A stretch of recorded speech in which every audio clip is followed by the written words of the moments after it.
પ્રભુનો અવતાર કહેવાય, નામે પ્રભુનો અવતાર કહેવાય એમ.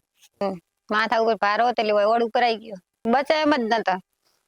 હા એવું જ હતું, મકોડો ભાગી ગયો હતો. ફરવું ભાઈ ઓપરેશન કર્યું, કરાવતા હતા ને દુખાવો ખૂબ થતો હતો. તાકા નજર રાડ કૂકવા ચાલુ હતા. પછી અમે તાબડતોબ પાટણ નીકળી ગયા. આગળ પેલા ફોન કર્યો, પછી સાહેબ બધા લગભગ 10 કિલોમીટર અમને આગળ લેવા આવ્યા હતા. અહીંયાથી ટ્રીટમેન્ટ ચાલુ કરી અને ડાયરેક્ટ એમઆરઆઈ કરવા ગયા. એમઆરઆઈ કરીને પછી દાખલ કર્યા, સવારમાં ઓપરેશન કર્યું.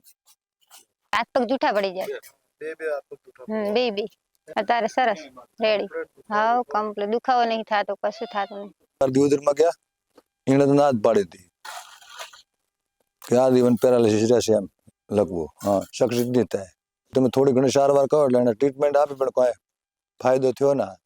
સારું પરફેક્ટ ઓપરેશન સારું, સુવિધા સારી. ભાઈ કીધું બચે એમ નતા. તમારા કિસ્મત જાગે તો કદાચ બચી જશે એમ. ભાઈ ભગવાન થઈને બચાયા છે અમારે. નકર બે જગ્યાએ બીજે ગેરંટી કોઈ નતા લેતા, અને પેલાથી જ પૈસાનું કહેતા. આમાં એક તકલીફ હતી નહીં, 1 રૂપિયો ન હોય તો ચાલશે.